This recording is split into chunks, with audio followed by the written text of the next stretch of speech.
Right, hi everybody.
All right, how we're doing?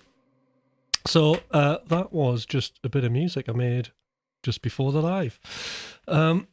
So hi everybody, hi Adrian, MyLogify, Josh, Zed. How are we all doing? So today I'm going to be talking about something a bit more specific, which is making your unique instrument. So this is a really fascinating area, I find, making your unique instrument. And it's all based really about, I suppose, thinking of your DAW, whichever it is, whether it's Ableton, Cubase, Logic, Pro Tools, Fruity Loops. But rather than thinking of them as this kind of recording environment, trying to think of it like an instrument. So, thinking about your DAW like an instrument. And how do we go about this? Well, I'm going to show you, I've got a couple of templates that I use. And this template is about really when I'm starting to write with guitars, and it's based around sort of actually the Freakstar band, the track that we did called, which hasn't been released, which will be released at some point, called The Devil Was My Friend. So it was a track that I finished and mixed and I really liked it, and sort of that started from this template, and then that finishing process helped develop the template even further. So really all the instruments that I used on that track, I was really happy with, and I was happy with the sort of minimal amount that I was using. So it all actually ended up in a template. But anyway, to cut a long story a bit shorter, but still being long, this template building thing all really started back in 2014, sort of onwards. And when I first started building templates before then, what I would tend to do is, and this is really important to think about it. In fact, I'm going to go to the other camera because it's important.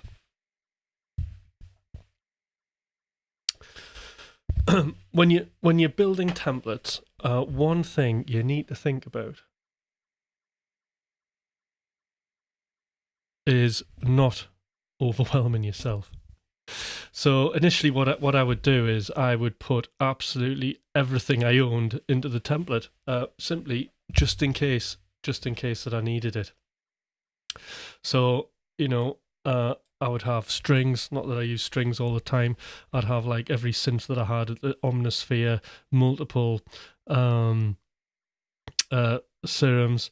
I would have like a live kit. I would have like a ton of like different kick drums and dance kits and electronic kit, and the whole thing was just overwhelming and really, really clunky to use and very, very difficult. And I found that it would put a cognitive load on me, just having a load of stuff that I wasn't actually using in my DAW.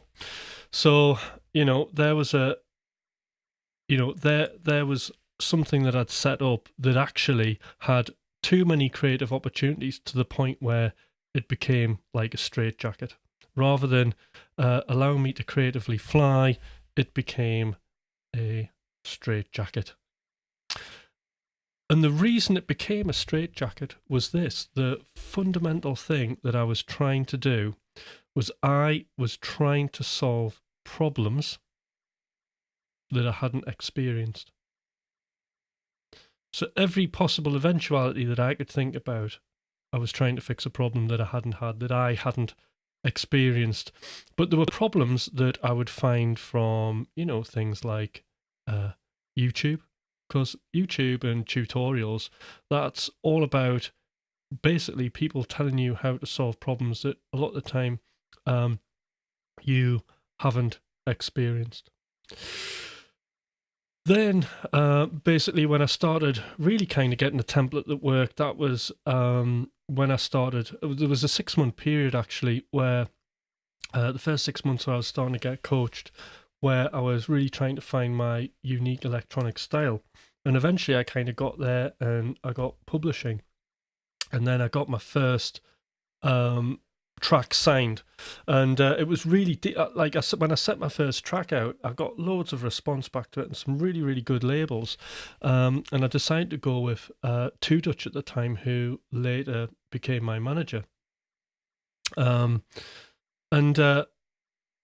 remember that template that I was just churning and churning tracks, and all these tracks all kind of sounded the same, very similar process. They were all good, but it actually, although I could make tracks in that style, again, it eventually became a straitjacket. When I wanted to do something else, there wasn't the versatility there. So it's like I had to undo everything and kind of re-find my unique style.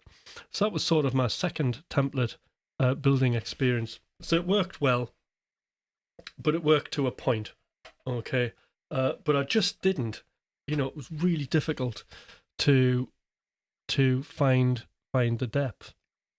And that's kind of how I went, really, just building templates for different sort of styles. But really, I was wanting something that would cover a lot of ground if I wanted, with very minimal adjustments, really. So again, back to coaching and being coached. So I remember I was actually on the course, but actually one of the coaches as well. So it was a pilot project with Mike, who coached me. And it was called, the program was called Mastery. And I remember one of the things that we started doing was building a template. So it was building a template that would be your unique instrument. So really what we were looking at was something that was simple, intuitive to use, yet would go deep. And we were also looking at sort of using the minimal amount of instruments at the time. So initially this is kind of what I came up with from then, and then built upon this. So building your unique instrument template. So the initial DNA and how it starts is this. Now, is everybody following this? I know I'm starting to go into lecture mode here. I hope you are.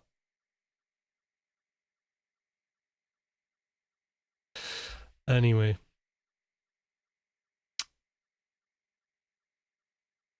So the way to start this, the actual DNA of it is quite simple. It's beats. It's beats,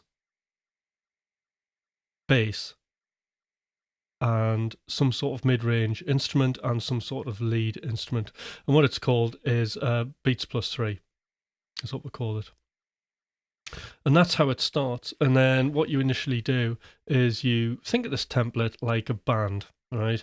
You think of it like a band, and as you sort of work with it, you start upgrading the band members. Now, there is a process in doing this. Now, some of you guys will have heard me talk about, being mildly influenced by the physicist and philosopher David Deutsch. And in one of his talks, which I'll have to post the link actually in Discord. So if anybody's here and they're not in the Discord, I'll post you the links to a few of his talks, which are very, very interesting. But he argues that knowledge is it's endless. It's potentially bigger than the universe. So fundamentally, we can really solve any problem that we want, and we can apply this all to music. But new knowledge actually comes from solving problems. Like, if you look at the invention of the wheel, that was to solve a problem, wasn't it? Transport's to solve problems. So through that, we create new knowledge, and we are in this process of exchanging really shitty crap problems for much better problems. Great example of a good problem is if you had $1 million, you'd be able to solve a lot of problems with that, but you would also create a lot of problems at the same time, but there would be better problems in theory. So the same is to be said with music, really. So if we start with simple beats plus our 3 instruments, okay, and then we start using that to write with, we're going to run into some problems. There's going to be inadequacies. There's going to be things that we need. But those things that we need and those problems that we need to solve will all be generated from your creative process. And that's what's important. And in order to do that, we need some sort of creative process framework, okay? And it's very simple. All it is wins, problems, and opportunities. So this is what I do usually. If I remember, I'm not in too much of a rush. It takes about 5 minutes. After everything I do, every sort of meaningful music engagement, I do wins, problems, and opportunities. Now, the reason we start with wins is a lot of the time I do find us human beings can be a little bit negatively programmed. And often when I'm coaching people, I'll say, what are the wins, problems, and opportunities? And they'll not even hear me say wins, and they'll be straight into the problems because they're wanting to get to the problem, they want to solve the problem, they want to get out of the way, and it's bothering them. But actually, what we do need to do is we just need to reflect before we do that, before we dive into the things that are going to be challenging, is we do need to have a look at the things that have actually gone well, the things that we have succeeded. So at least we do know that we are, the graph's going upwards, we are making progress. And by doing that and giving us that positivity, and there's been research on this, is that it just makes us much, much more open to learning. So that's the first thing. So you're going to write your wins. You always write your wins down. It takes about 5 minutes. I free write it, sometimes longer. So I'll just immediately free write what went well, how I felt. And actually this review process is actually more to do with our progress as musicians as opposed to reviewing our music. So you could think of like this wins, problems, and opportunities as something that we're internally reviewing. And then later on, what we'll have is I have various processes that you can use that is about reviewing your music, okay? So this is very much sort of do with the process and the things that are internal as opposed to the actual music itself. So yes, we do our wins, okay, and then we come to the problems, which are great because when I start hearing problems, I know it's going to be new knowledge and it's going to be exciting. And the thing I always say about the problems, as a coach, we never used to talk about problems. It used to be, challenges. So don't say problems, I would say just have challenges, because by saying a challenge, it makes it feel lighter and more manageable. And then the process would be around sort of how can we get under or over this problem. Whereas replacing that and doing the wins, that gives us the positive boost, and then we can look at the problems for what the problems are. Something that's potentially stopping us progressing in the direction that we want to progress in. So again, in the process, you're going to free write all of your problems down. You're going to put all of them down. You're going to list them all. And as I say, it's something I get really, really excited for, because I know what's going to happen after the problems, after I've lavished myself in problems, is going to be opportunities. I'm going to be able to brainstorm. One very important bit of being successful in solving problems is the more in detail that you describe a problem, it's almost that the solution, it'll just suddenly appear. You know, the more you describe something in detail to do with a problem, the solution usually does actually appear. One of the skills that I do cover in the coaching is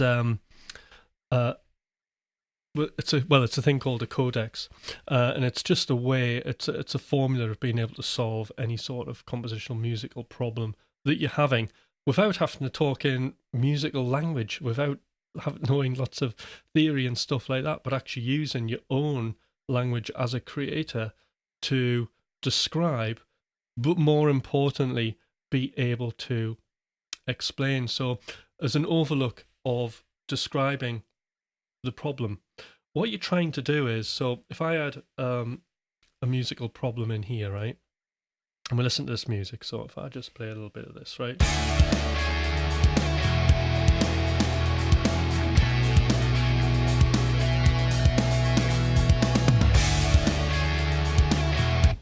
so a lot of that, what I would do is I would just start explaining, start describing, not explaining, describing what each instrument is doing.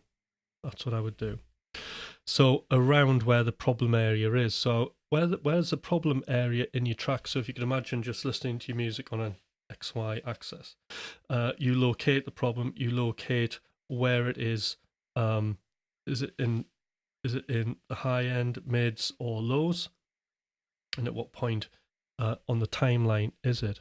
And then what you do is, you describe exactly what's going on there in terms of what the instruments are doing. So, we've got like sort of got like a kick drum that's doing some offbeat kicks. We've got some hi-hats that are very, very busy. We've got a snare drum that predominantly is landing on the second and fourth beats. We've got sustained notes on both the guitar and bass, which are about an octave apart from each other, doing the same notes. And then I've got like another chord instrument, and I've got this background sound, which is playing a drone across sort of the low mids to highs.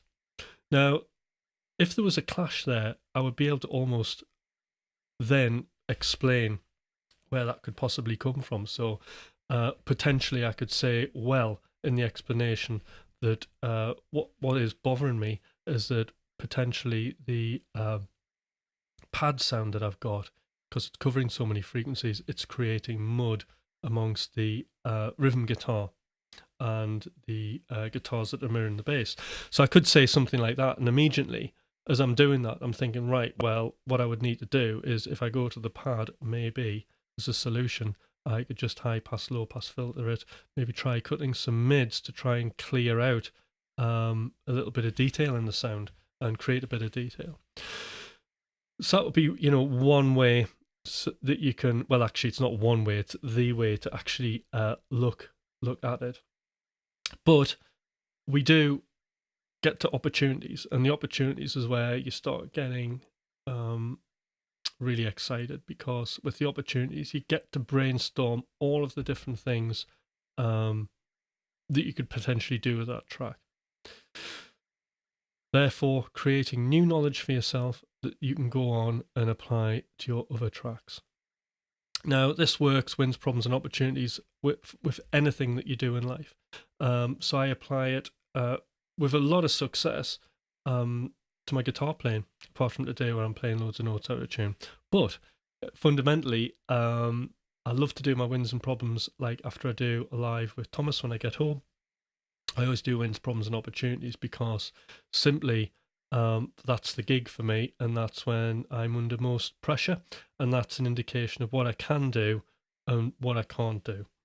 So again, you know, I can talk about all the wonderful things that I did to feel good about the progress that I've made, because it's so easy as a human being just to beat ourselves up. But then I'll get excited about the problems, because when I find a problem on guitar, and especially when you've got the opportunity, you've got something to practice on. And you find that you get a lot of motivation, because those wins, problems, and opportunities, it's all those things that you need to practice, you're applying to a context that's actually happening. So these problems came from nothing, not something I thought off the top of my head in theory. The problems are being created through being in a situation like playing on a live or doing a track. So all of these things, problems that I'm solving, are very specific to who I am and what I'm doing. And again, this all ties in very, very sort of neatly with the free coaching session that I will be running tomorrow. So I'm hoping, whilst I think about it, I'm hoping I'll see plenty of people there, or, you know, from the Discord. If you're not in the Discord, do join. The link is in the description for this. So, oh, itchy lip. So basically, what, you know, all this is aimed at is helping you make your unique connection to the world through your art, which is one of the steps that we're going to be looking at tomorrow. So it's all really geared around that, about you as an individual, and about how you are responding to the world through your art. Now I'm getting a little bit deep here, because I know it's about you making a unique instrument, but it has to be said. Okay, now I know this isn't like one of my chill studio sessions, but sometimes it gets a little bit heavy. But what we'll do is we're going to have a look at what this Beats Plus 3 was. Okay, and I say was because, like, you know, this is what it's developed into, and I'll just take you through it. All right. So for the beats, I've got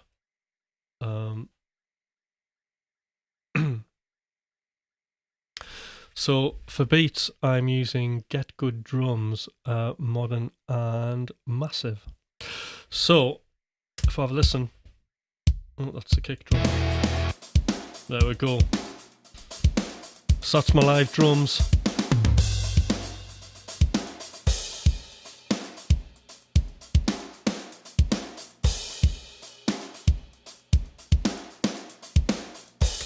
Okay, so the interesting thing about here is, one of the things I set out for myself was I wanted some sort of, in my template, I wanted it to all have zero latency plugins, but then I also wanted it to sound fairly mixed. Okay, I wanted it sonically, because it was for my lives, and I just wanted something that would sound good, like almost releasable. So it's been a labor of love. And you know, this is where I'm at with it. So you can see there's various sort of processing going on, like this kick drum. I've got Pro Q doing a little bit of kick drum shaping. If you're into EQ and kick drums, which I'm not really, but it had to be done. So, you know, just cutting out the papery, slappy crap that I don't like, a bit of the floppy bloop. So usually I find when I pull down between 200 and 300, it makes the kick more sort of like less flabby and more focused, and a little bit more subby. You tend to notice the low end a little bit more. So that's just like, you know, subtractive. And then it goes into this. So I've got a kick drum gate on it, because I needed to shorten the length of it. There was a little bit of rumble on it. And then we've got a little bit of enhancement on the highs and some saturation. And then all of that goes into the SSL. Now, I use the SSL 4000K 4K on all of my channels.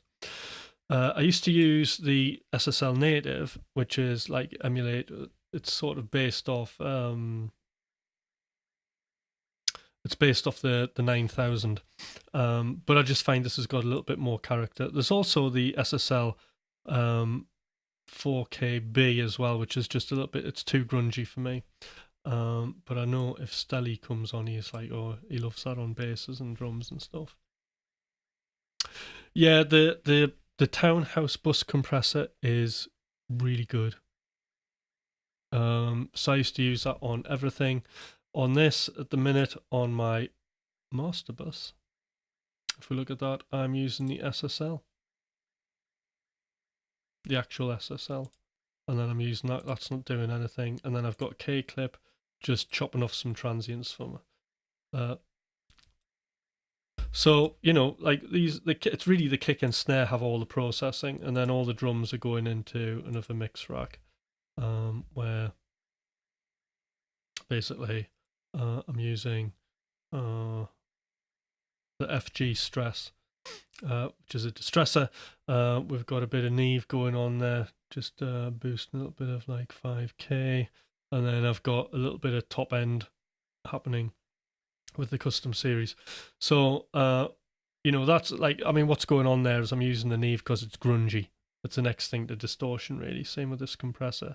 And then I'm just sweetening the high end with something that's a little bit more transparent. That's how that goes.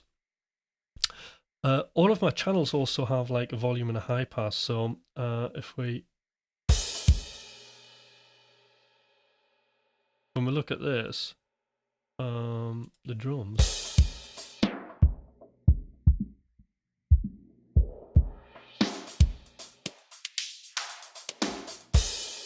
We can get a bit of that, bit of the filtering going. But generally, as standard, every channel has got the SSL 4KE, and that is it. And I've literally got macroed the high pass and the low pass filters. So the way that works is I can just, you know, you can see the knob turning here. That's the high pass, that's the low pass, and I can control the volume as well. So if things get a little bit too hot, I can turn them down, just as a gain stage precaution. So it all happens on that macro, and that has been a massive time saver because I can just quickly just pull any low horrible rumble off sounds, especially guitars, or if there's any high end hiss. But I mean, that's all kind of the mixing sort of side of things, which I don't want to get into. But actually, I can do all of that on the fly as I'm writing because it's that fast. So that's really the live drums, and I've got them separated into kick, hi-hat. Toms are all piped together.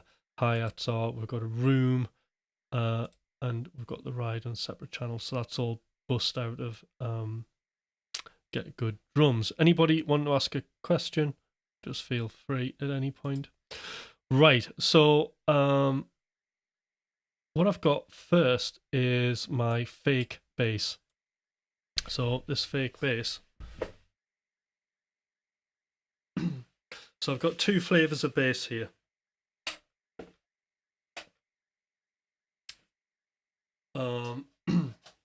So this one.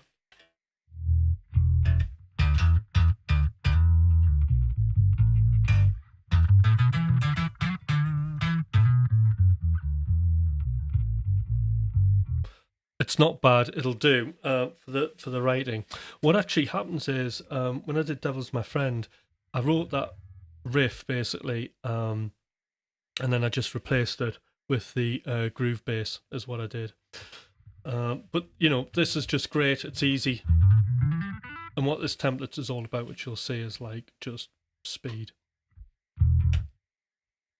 The next thing, my favorite thing, is the guitar bass.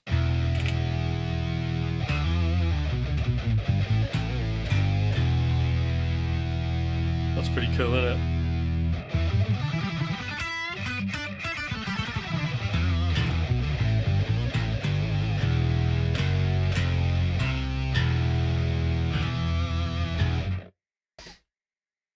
So the guitar bass. Let's go back. Now we'll have a quick look at that. So what I've got is I've got Cock Blocker, which is just a extra precautionary noise gate.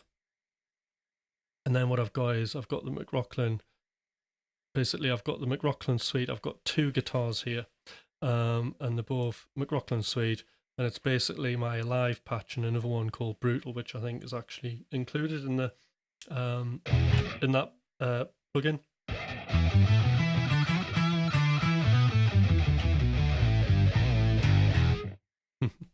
Cock blocker, it's good, isn't it? So if I'll just solo the guitars.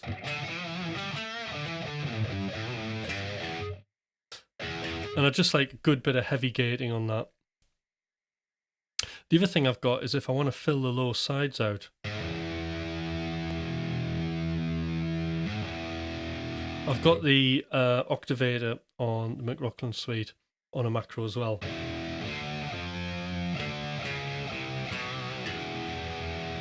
So I can get like a lower sort of thing going there. And then here's the bass. Just grungy and rock.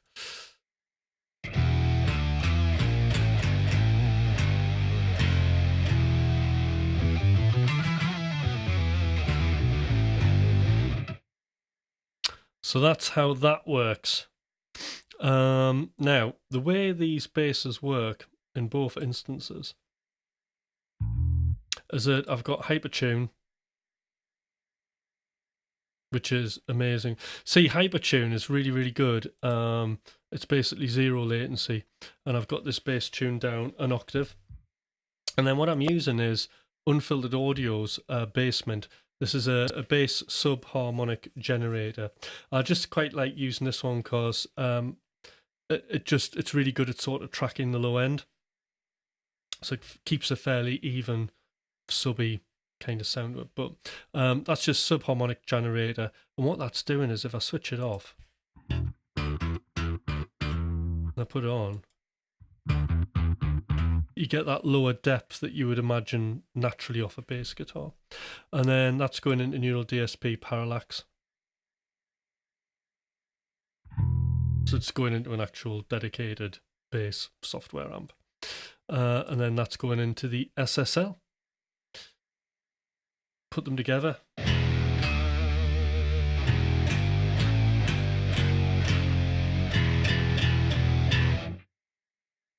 So again, this is just a really handy way, I thought, of just being able to play 3 instruments at once, you know. And it also kind of gives you a limitation in a good way, a bit like like Royal Blood or something like that. Yeah, it's like just the bass player and a drummer, or White Stripes or something like that. It's just you're playing sort of single note riffs on it, and it sort of forces you to do that. So I really like it for that. And then when you get a good riff, you know exactly it's the blueprint of what you're doing. You're just gonna then get the groove bass out and then spend time programming it over MIDI. Because one thing is like when you're doing guitars and then you're programming a MIDI bass, it can be quite fiddly to do because you have to program in all the articulations, and it's you know, that can sort of stifle creativity. Now the rest of the templates just things that I like that could possibly inspire me. So we've got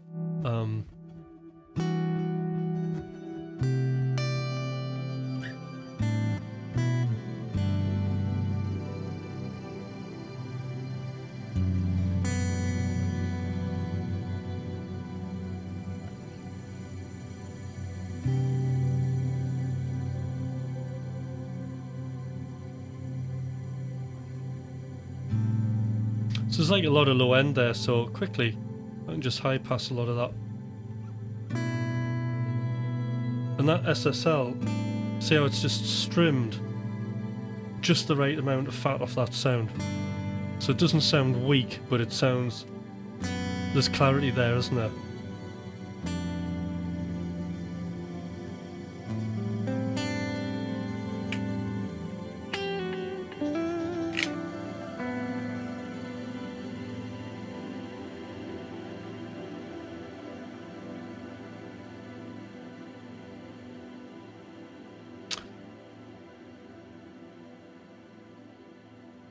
So very nice. Then I've got a clean delay.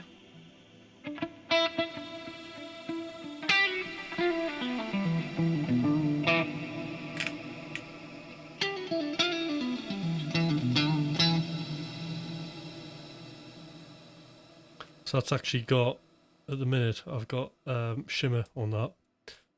But now what I've got is I've got some sends set up, and I'll show you that in a bit, just various sort of effects that I like.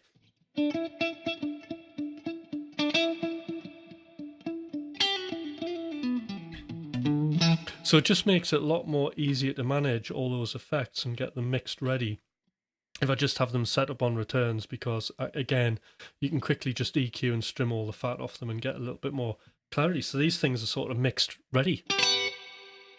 So you can hear how clear those effects are in the background. And then I've got two types of delay.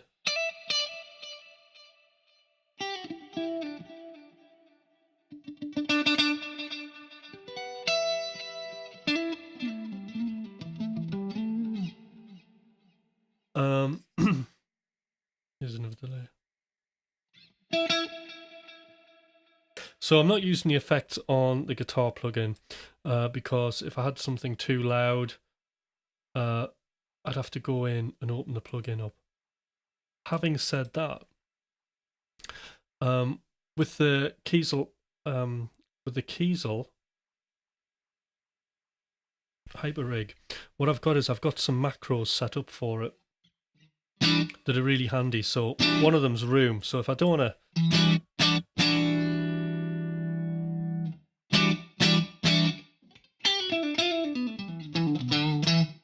I can like get to it straight away, and I can also add in effects here.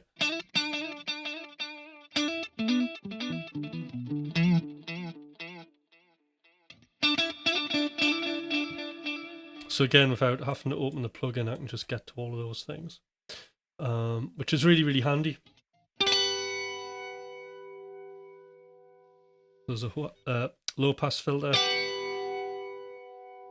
And that's the low pass and high pass filter that's actually on the amp itself. So you can just quickly get to the most useful controls just without even opening the plugin.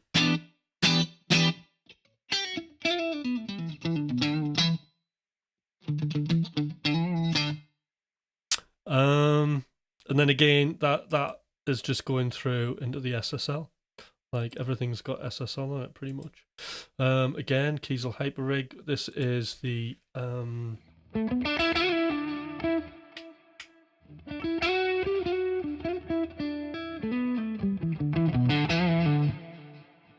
so again, similar sort of macros going on there. And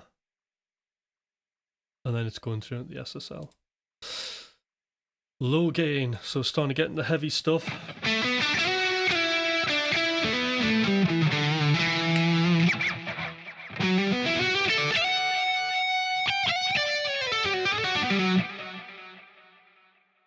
So again, they're all like the send effects that are happening on here. So I've got stuff on returns. Then we're starting to get into the heavier stuff. So here, as it gets quite interesting, I've got Hypertune. I've got this set an octave high. And this is like starting to have my guitar, but it sounds like a synth. I like using it for melody lines. So this is just an octave, but I'm only using, there's a mix knob, about 50% of it. So it's basically half the actual tone and the higher octave one.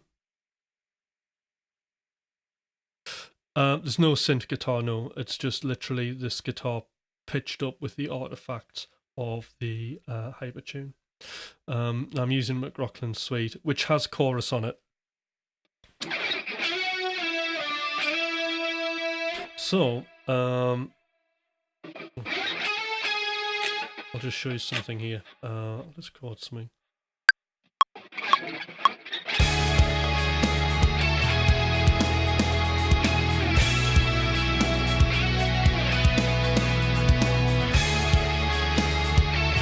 Right. You like this? So on here, this is a free plugin. This is by GateLab, and what this is, it's a gate. It'll chop your sound up. Check this out.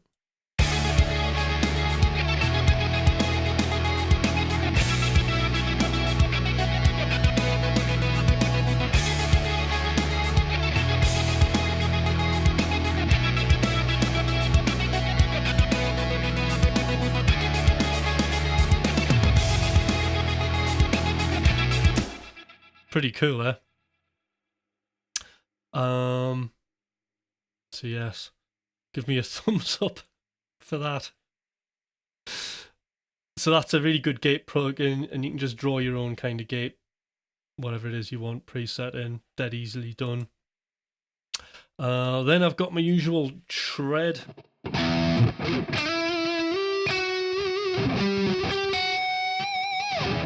Usual go-to.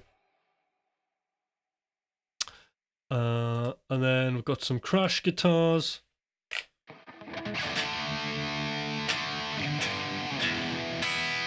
Now, I'm not really intending on doing any layering, so what I've got is I've just got the widener on this.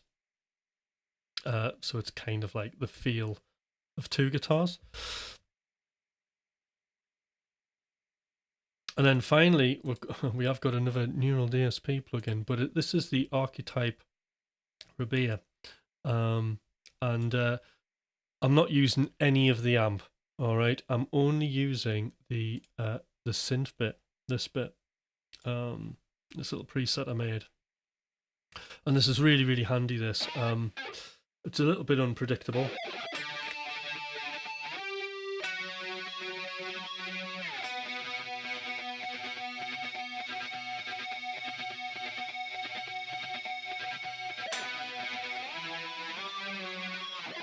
So I'll tell you what, we'll just try it on this next bit.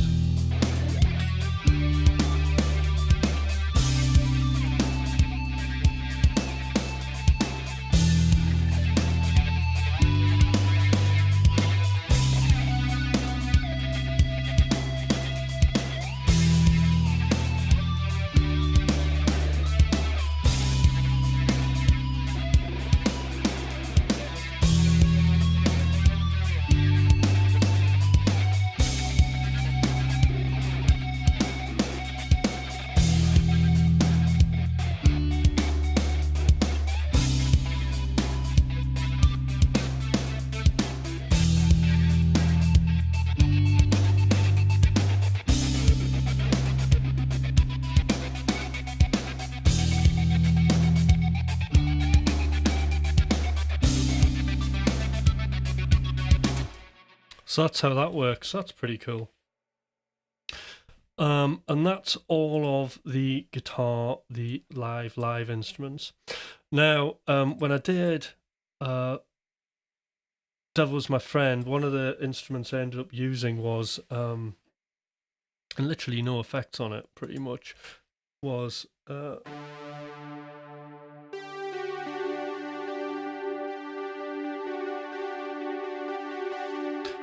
Tal. I mean, I love this. So the Tal Uno XL, and it costs like $50 or something daft like that. Now, the interesting, I consider myself to be a little bit of a Juno 106 connoisseur. Juno 106 60 connoisseur. And the best one that I've ever played on that gave me the analog feel of what I remember from a Juno 106 was the soft tubes version. Okay, but it has pretty much all of the problems of the original that you have. Then the other ones that I've used is the Juno 60 is really good by Roland. It's grungy and it's great, but just the interface is hard to use and it's buggy as hell. And the same goes to the Juno 106. But also not quite the sound that I want. They aren't pop enough, right? Whereas the Tal one just gives you that typical kind of synthwave sound. It sounds like you're home with this one. And it always just sounds a little bit more thicker and lush, and usually fits in the mix a lot more easier, which I like. The other good thing about it that you can't do, weirdly enough, on the soft tube Juno 106 is the pushing the two chorus buttons in. So I've got chorus 1 and 2 on this, and literally the interesting thing about how I go on with these Tal synths is I'll just have one patch and then I make all of my patches from that. That's what I do. I have like the also, it's a bit like Marmite, another favorite synth of mine. and another one I'm a bit of a connoisseur on, is this. So the bass line, this is based on the SH-101 by Roland. And I think this comes from really just my house days. The reason I like this synth is I can get a good bass out of it, but it's all these sliders I just find really, really easy to work with them and to get into a ballpark. What I do is I have like a favorite bass preset, and I just make all of my presets from that one preset. I never go preset surfing. When we're writing music, music's about discovery. Okay, we want to, avoid design. When we think of an idea in our head and then we try and make it, I mean, I don't think I've ever heard something completely in my head, the whole production and everything, or a synth sound that's come out like that. It's not. And I know in the past I would chase sounds, like especially in the dance days, I would go, I really want to do this sound, I want my track to sound like that, and whatever I did, I would always sound like a much crapper, shitter version than what I was trying to do. And that was because I was designing into something, and I wasn't that person, and I wasn't that artist, and I could never, ever be that person, because it's an entirely different person who's doing it. What I need to be doing, and what we all need to be doing, is discovering our musical selves. And that isn't a straight line. It's not a straight line of design. If you design into something, I've got this idea, and you ruthlessly try and go towards that, what actually happens is you negate, ignore, don't capitalize on other ideas that come into our heads that are insightful. And insight comes from a phase of analysis.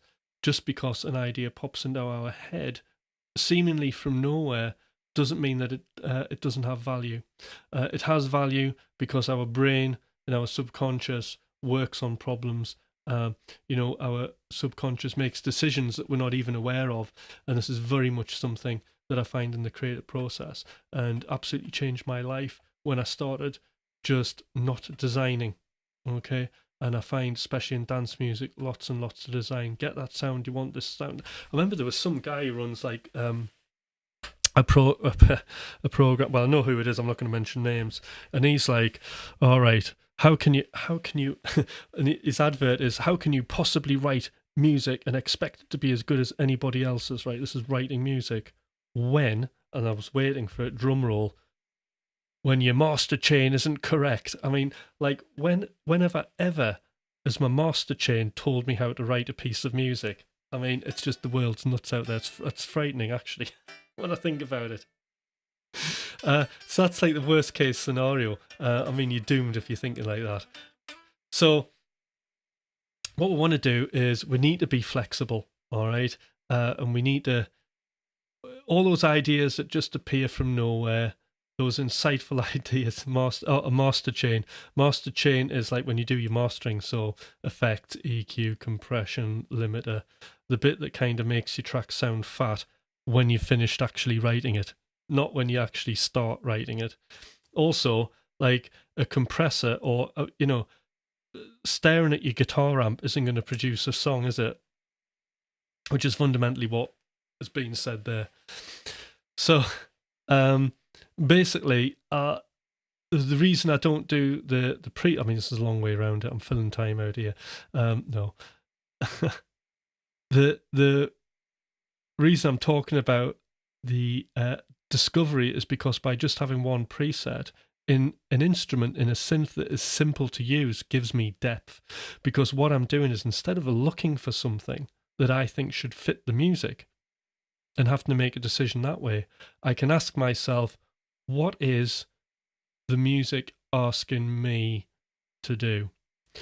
And when roughly I know in the ballpark, does it need a brighter synth bass? Does it need a long synth bass? Does it need a short 16th note bass? Or does it need a 16th note lead, a short plucky kind of thing?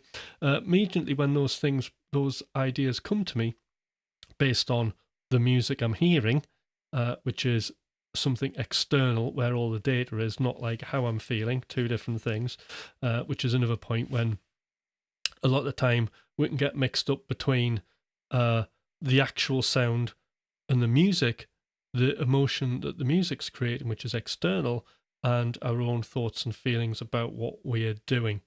And what we need to do is not think about those thoughts and feelings, because it's a layer of distortion in front of what is actually happening. We need to focus on what is actually coming out of the speakers, not actually what we're thinking about our performance and what we're doing. Or thinking about designing, in other words, thinking about becoming result focused. I mean, one of the worst things to do is become result focused. Again, it's designing. I want this and I want this to happen. It just doesn't work like that. Discovery all the way, as far as you can go, with what I would call the splurge mentality. We want to be working fast at all times, and not worried about quality. There's a lot of worry about what quality is, especially in electronic music. Quality for us is really based in the musical idea. What is the emotion? How well is it coming across? Is the music a good example of what it wants to be? And the way to that, and the way to your unique style, is by creating an abundance of music. So through quantity, you will find quality. And there's always that story about the ceramics classes, and then the lecturer, and he has two groups, and he tells one lot of people, I want you to make the perfect pot. You just got to make one pot, make it perfect. Right, okay, boss. And off they go, trying to make the perfect pot. The other group are just asked to make pots, but they've got to make as many as they possibly can. And anyway, when the two groups come together, the ones who were told to make lots of pots were making really crap pots, and then by the end of it, they were becoming, they were very sort of ornate and really nice and very, very beautiful objects. The other group, who were told to make one perfect pot, didn't have any pot and had some theory. So there you go. And the same can be said about music.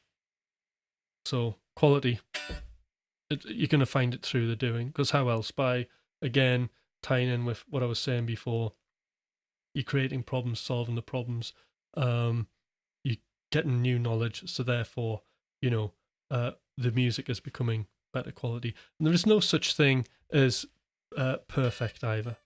I mean, how can you ever write the perfect bit of music? For something to be perfect, right, everybody in the whole world would have to agree at that point in time that it was perfect. I mean, what are the chances of that? Having said that, there's a really good David Deutsch talk about where he talks about why are flowers beautiful. So that's worth a listen. But anyway, baseline 101, I can just build that into a patch. Now, is everybody still here? Have I lost anybody? Because I know everybody's quite quiet. Are you? Right. Is everybody enjoying the show? So 106, baseline, and then I have inspiration.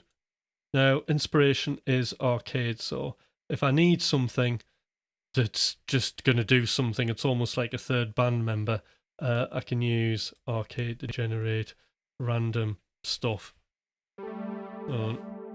So, for example,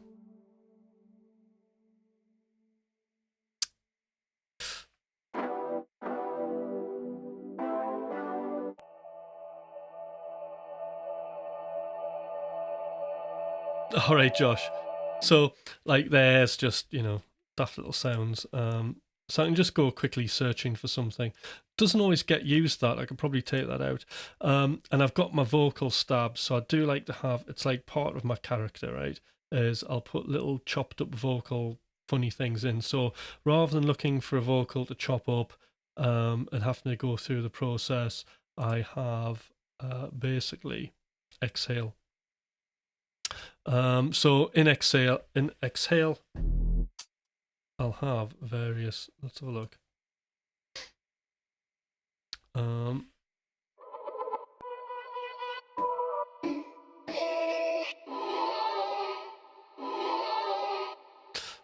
Daft little vocal things like that.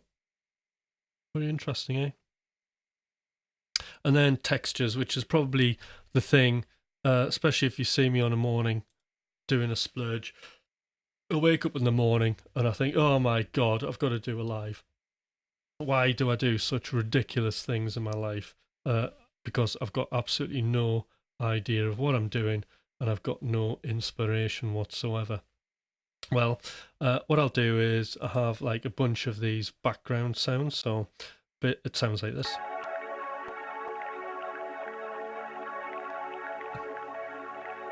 You know, one note, a drone, and then it's just something to write to. It's a disturbance. It's something to cause a reaction, basically. So that's basically that part of the template. Now, I did say this is live looping, didn't I? So I don't want to... Arturia, I used to use loads of Arturia, but it hasn't made it into this. Right, hold on.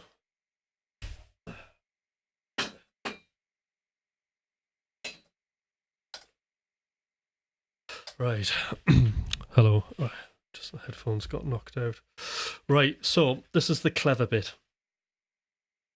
So I've got so this is an MC6 Pro Morningstar, and what I can do is, I don't know if you can see this.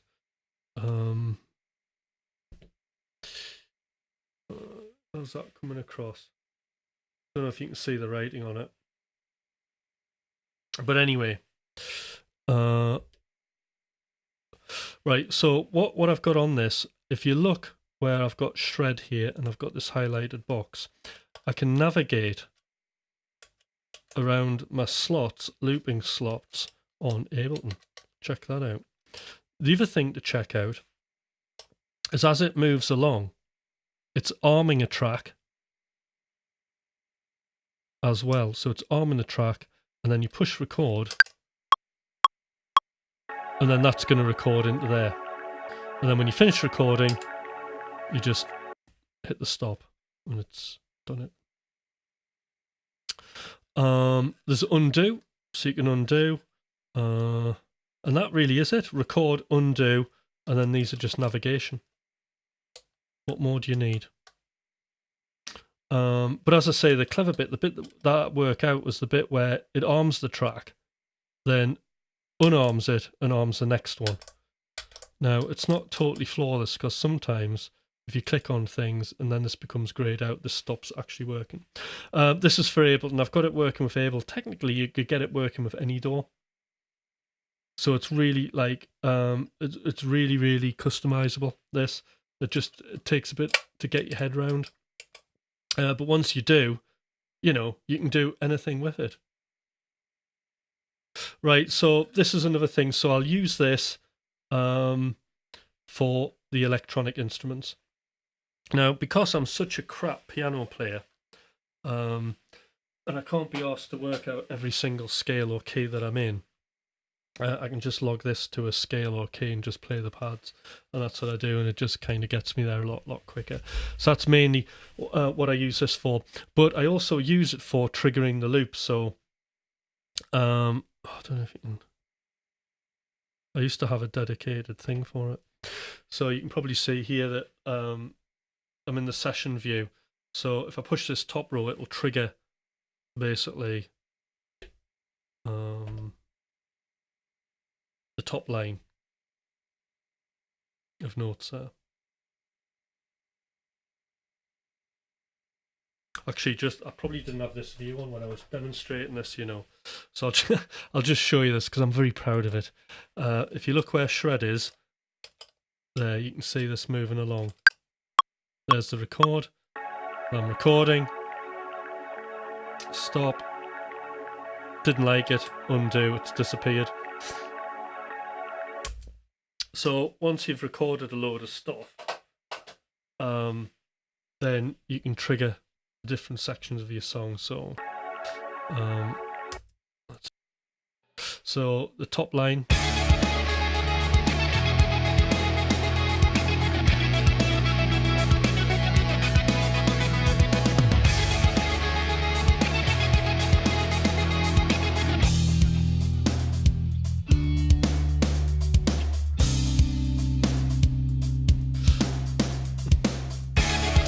So, you know, if I quickly want to make an arrangement out of this, say I want to make another section out of that, it'd be dead easy to do. You can just copy it.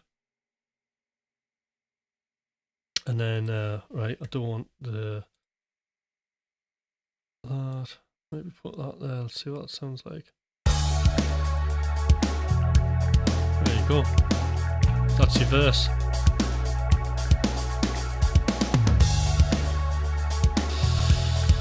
And maybe bring one of the guitars back.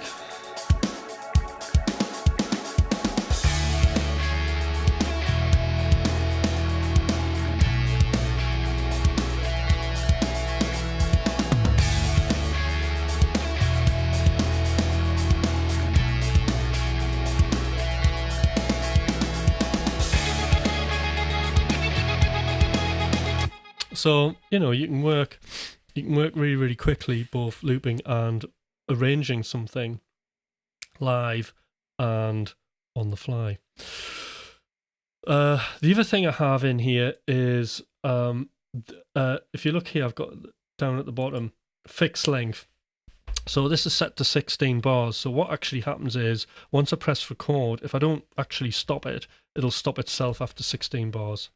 So, like on the bass, this will have 8 bars. That's set to 8. These are all set to 8. That one doesn't even have anything on it. That one's set to 4. You know, that probably needs to go under there.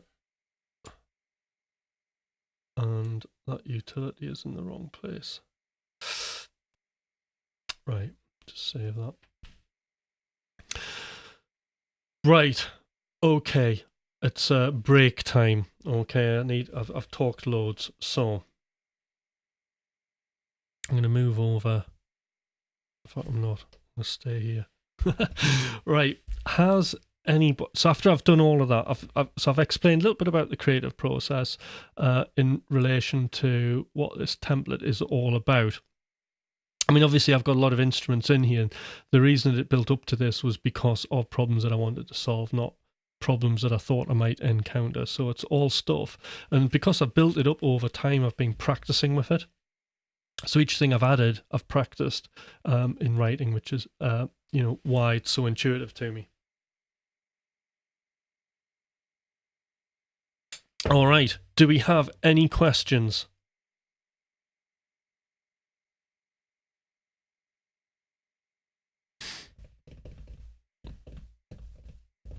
I'm hoping somebody's going to ask me anything.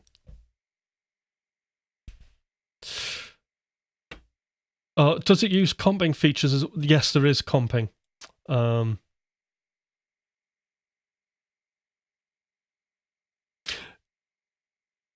Yeah, Cherry Audio do have a synth. I've never tried that one.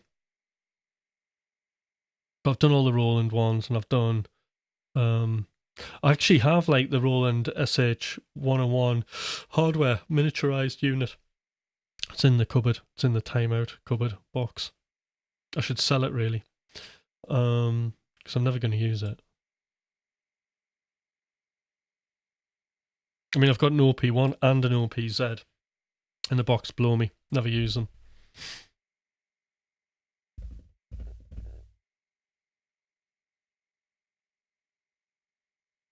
Oh, you learned a bit of Psytrance before. Brilliant. How did you find it?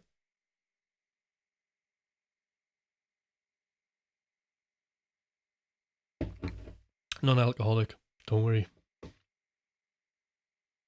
Would this stuff work all right on a cheap-ish laptop?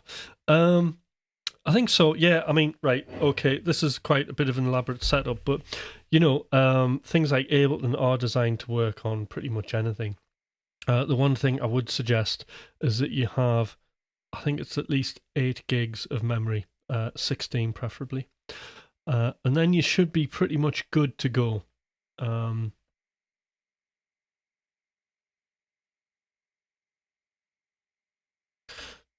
So yeah, and I mean, like a cheap laptop running Ableton, you've got, if you were just to use those plugins, right, and you had the full version of Ableton, that literally is all you need to make something, to make electronic music that's as good as anybody else out there.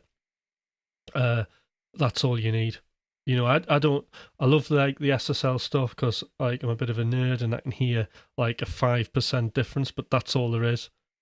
It's a very small difference between, you know, using third party plugins that are really good compared to just using, you know, the stuff that's native to your DAW. In fact, you know, apart from the emulation plugins, a lot of stuff where it's just sort of like solving a problem, you can just do all of that in Ableton quite easily.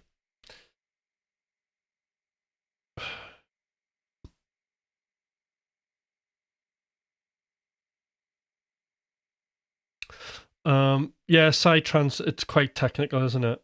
But again, you could make it quickly. You could build some sort of template that did a lot of the stuff for you. One thing I will say about like dance music that you think is complicated, a lot of it isn't. It's just the idea. When you listen to the core of it, the idea is simple, but the production around it gets quite complicated and quite techy, and we tend to get focused on that.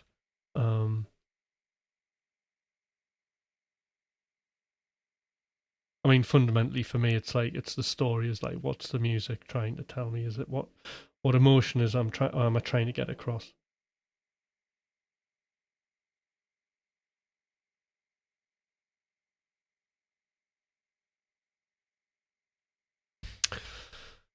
All right, so let's just get this going. Right, what I'm going to do is I'm going to delete everything. I'll keep my drums though. In fact, no, let's do some drums. So sometimes, you know, you can just make some drums.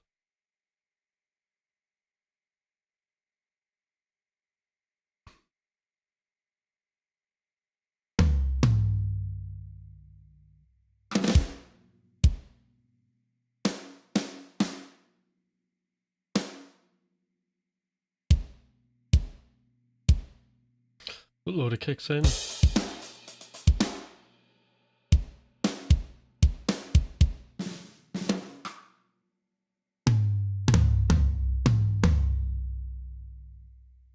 Right, where's the hi-hats?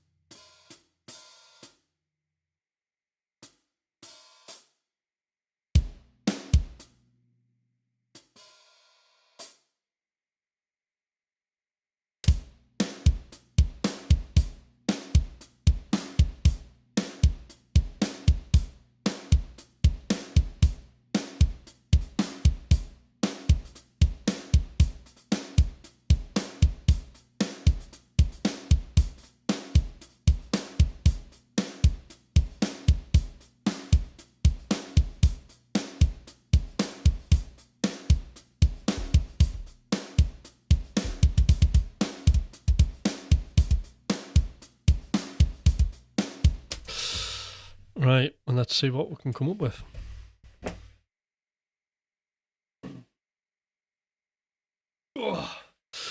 So, as I haven't got any ideas whatsoever, I reckon what would be a good thing to do is just treat myself to one of those little ambient patches.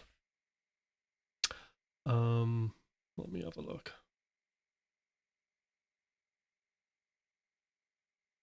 So really what I could do, what I've done in the past is I've had tons of these like actually set up in textures, so I haven't had to go looking for them. So if I was doing this for real as a performance,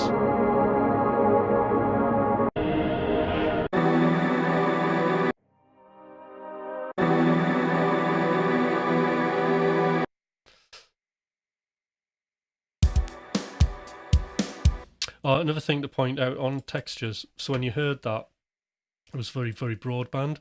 I've got this special filter here, which is a free Max for Live device.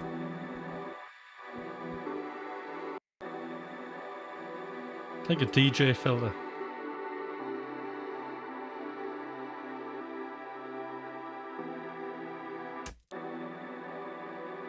So I think I'll just use that.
Right.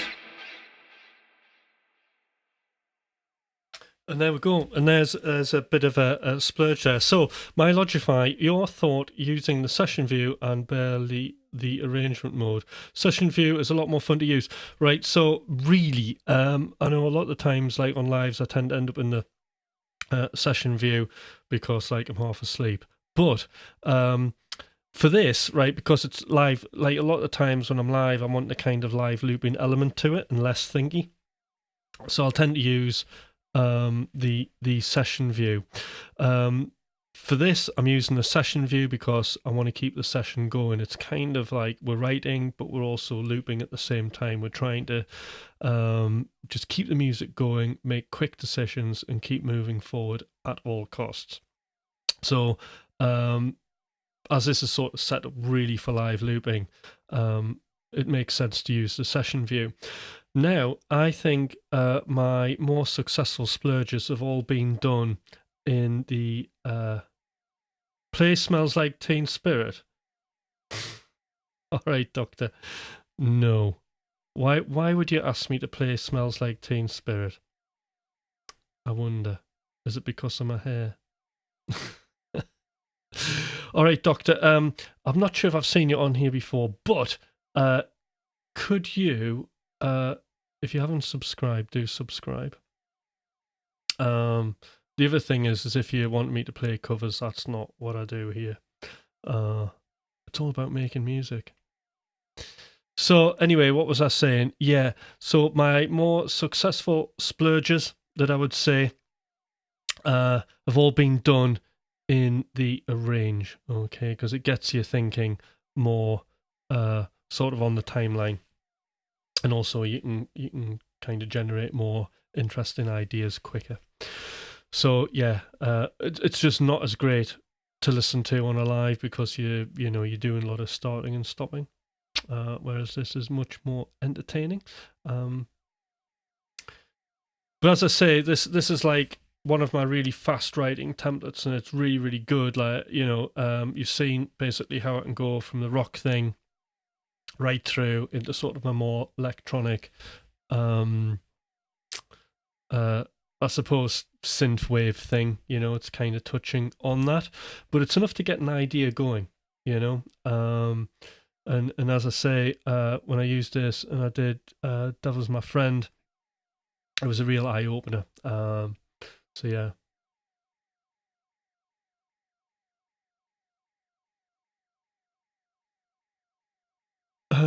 I subscribe because honestly, I like how proficient you are on guitar. Yeah, I can actually play Teen Spirit, and I do actually sing, but I couldn't. Plus, I'd probably get a copyright strike, wouldn't I?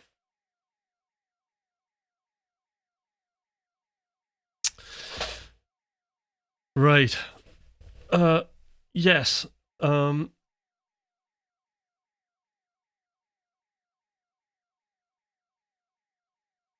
What was I talking about?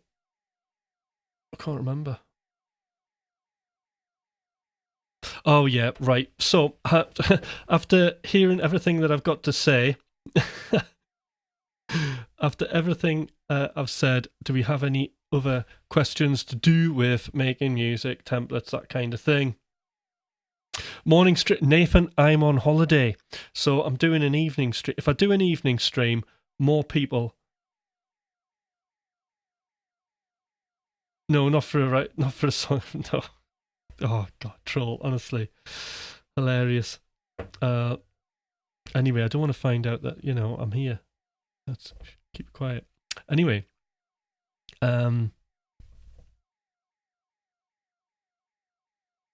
yeah. So the morning streams, I'm on holiday. So I don't know if you like last stream. I was on holiday, but it was a research trip. Last week. I was doing the North Coast 500 up in Scotland, and I did it twice. Normally the morning sessions used to be 5:30, 5 then 5:30, and then I moved to 6. Usually about an hour and a half, 2 hours max.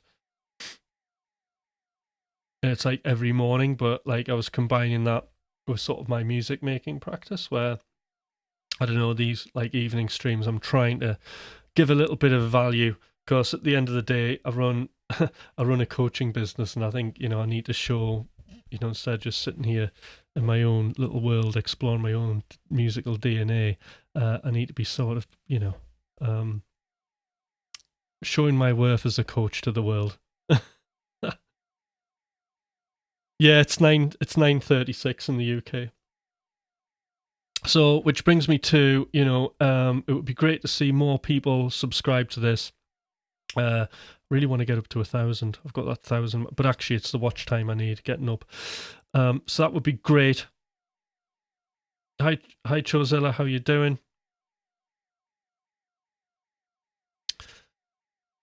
What was I saying? It's after doing that splurge, your mind goes, doesn't it?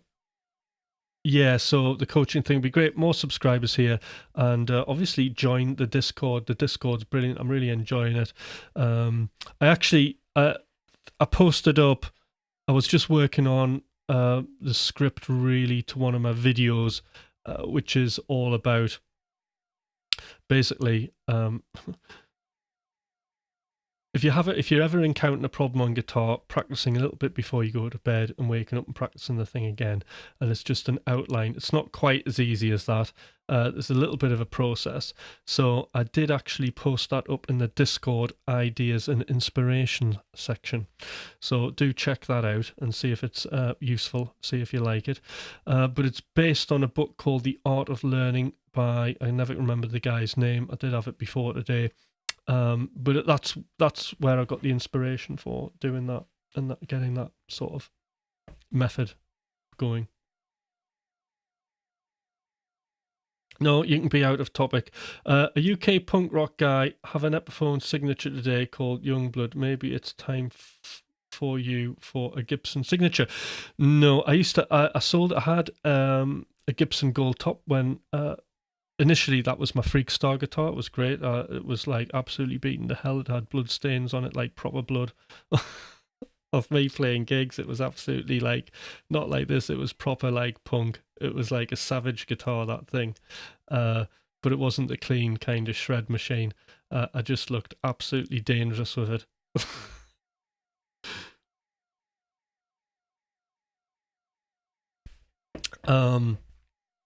Which reminds me, is like this week I've been shooting a lot of stuff, like just on a mobile phone, content for Freakstar as well.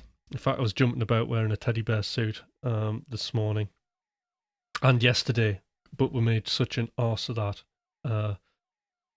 We made such an arse of it. Well, I did, and I was really good. But we had to reshoot this morning. But it was really hectic because my daughter's violin teacher was due to come and teach a lesson at 9 o'clock. So, and I didn't want my daughter to see basically her parents in the living room dressed up as teddy bears, going mental to like to our rock music. So I had to quickly get up very early this morning, get dressed as teddy bears and go absolutely crazy in the living room, and then pack everything away and then hide back down in the basement and edit the video. So that was quite funny. We didn't get caught. Nobody saw us, and the postman didn't come or anything like that. That's what the bear suits were for, yeah. So there's like loads of like weird stuff happening. You saw the white trash stuff, but actually, I was playing like white trash to a few friends, like who didn't know me back then, and it's really interesting what they said about that song because they picked up straight away on one of my main influences. I was really influenced at the time by Junkie XL. Big Sounds of the Drags was the album. I absolutely loved that album, and I just wanted to sound like that, and I never could get anywhere near it. But obviously, I knew I couldn't get anywhere near it then. I just did my own thing. But apparently people, and I never said that I was into Junkie XL, are saying, I can hear the Junkie XL. There's been a few people who've said that and mentioned Big Sounds of the Drags. And the Teenage Kicks album, I think it is as well. Why is he not in a bear suit? No, because you can only be a bear once, really. But it's a totally different vibe. I mean, it's like doing really silly stuff, isn't it? I think I like doing the carpool stuff, like driving and just being silly. And Sharon's Sharon's a little bit crackers, actually, to be fair. Very good front person. But I'm keen on going back to, we're talking about new material and stuff, and I was thinking, oh, actually, I wouldn't mind. I was listening to a bit of Big Sounds of the Drags, and I was thought, like, it's starting to sound fresh. That would get, yeah, but the thing is, right, Troll, right, at the end of the day, I'm trying to be a music coach, right, and the people who like bear suits, would they want me as a coach? That's the problem I've got. So I'd be attracting all the people who are into people doing music in a bear suit. I mean, how does that work?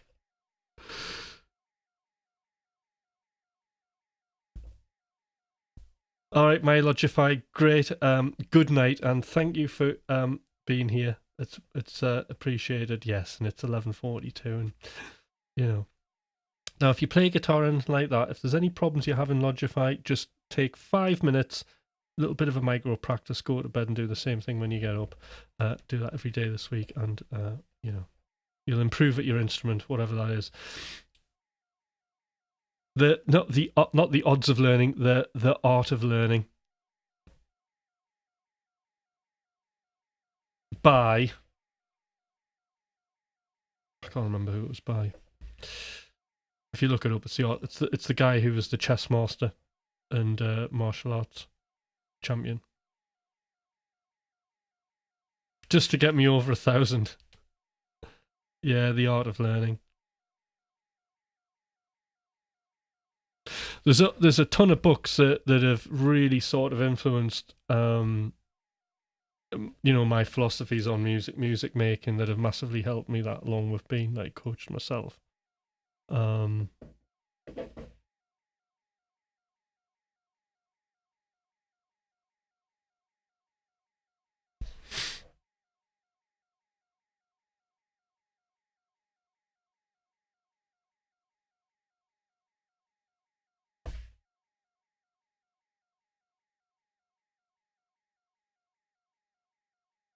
All right, Josh is offended. Is that because I won't wear a teddy bear suit?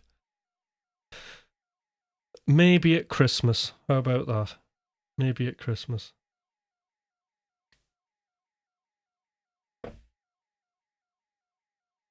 When I get time, which is actually, I'm on holiday, so I've got plenty of time to do it. But basically, when I can be bothered, I'll put a list in Discord, in inspiration,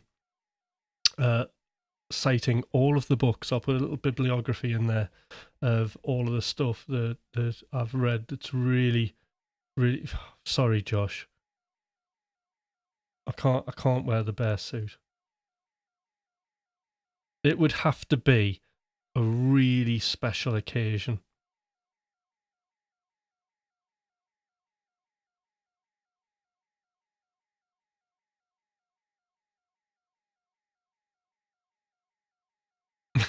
I don't judge coaches by their fetish, but I agree. I think some people do. Funny. No,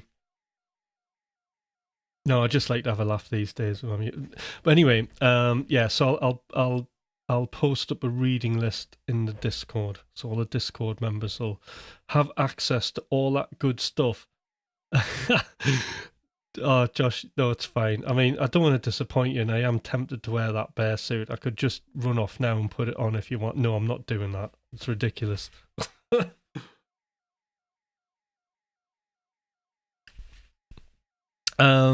Yeah, so I'll post up the books that have really helped me and kind of influenced me, because I think that's a good resource for you guys. But the best resource, yeah, you get home. Don't join the Discord. You get homework. Now I haven't thought about that, and it wouldn't be work. It would be games. We don't talk about work, Joseph. Now you know that as good as me, that it isn't work, it's games. So whenever I'm coaching, I go, right, we're gonna play a game.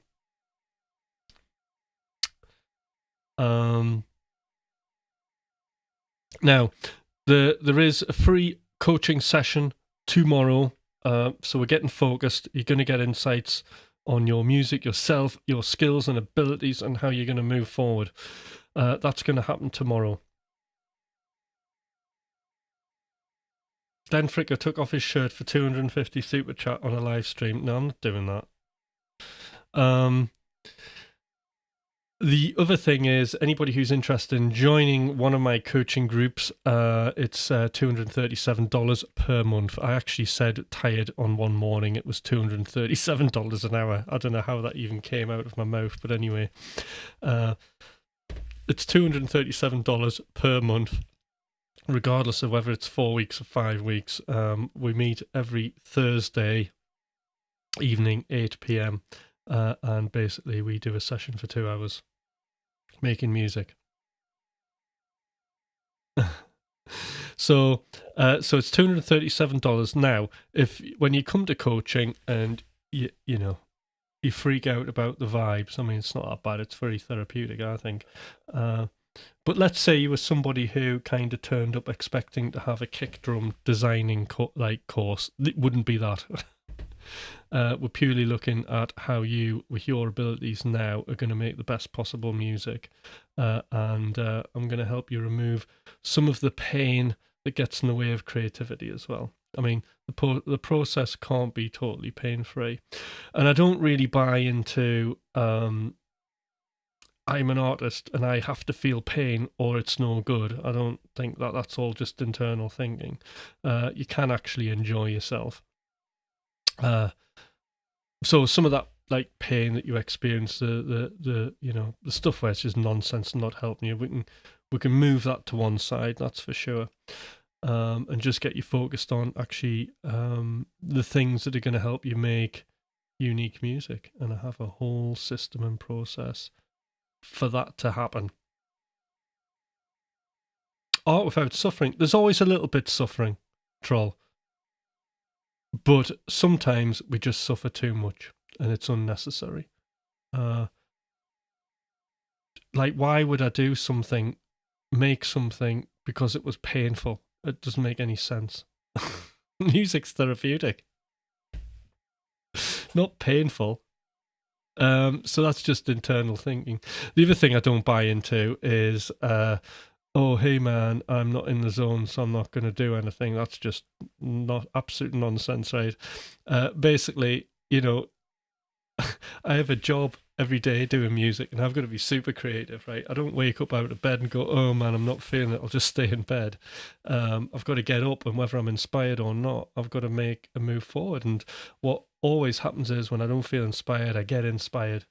You've just seen me do a splurge there. I didn't feel inspired. I said I'm not inspired. I reached for my stabilizers, which was the texture sound. This.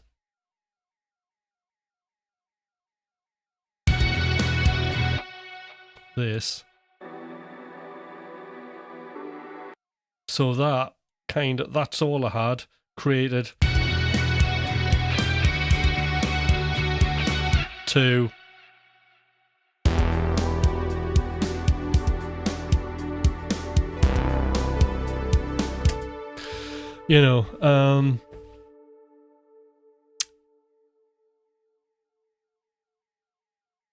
so yeah, you don't have to start feeling it, but you can feel it. I sit on a tack while I play. Really? Like a pin? Oh, you're joking because it's pain, isn't it? Fair enough, Josh. You got me there. No, you don't have to do that. You can remove the pin. Maybe put it on somebody else's seat, so when they sit down, they jump up in pain, and then that is funny to you, and then that helps with inspiration, maybe. And then you can play music to that in response. I'm only joking. So I think that's it for today, unless somebody's got some questions, which I don't mind. So as I say, tomorrow, because I don't want to be on a Zoom call on my own. So the people in Discord, if you can turn up, even if it's just like to keep me company, that would be nice. But if not, it's fine.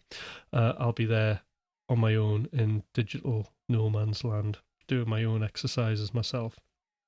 But it'd be great to have other people there, because you're going to walk away with some really, really valuable stuff.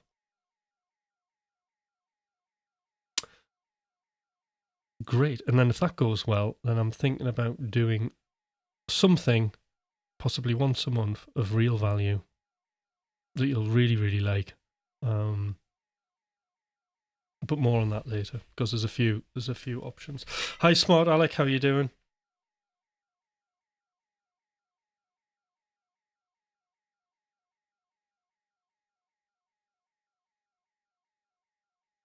Are you going through my prior sets on Hyperrig? Yeah. I didn't, like, half of them weren't meant to be on there. Thomas just put the lot on.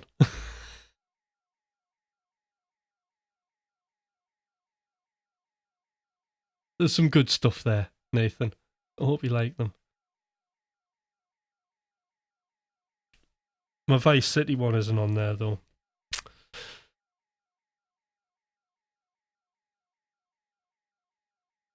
All right, guys. So that's enough for me today, and I'm now. Well, live preset's very good, isn't it? That's my main lead. Yeah. All right, guys. Well, I hope you enjoyed the stream. I've come up to my 2-hour mark nearly. It's been great, and I hope it wasn't too boring. And I'm high as cool too. Great. Anyway, guys, I'll see you on the next stream, which, well, Zoom tomorrow, and then there'll be a stream on Thursday. All right, I'll see you then. Bye.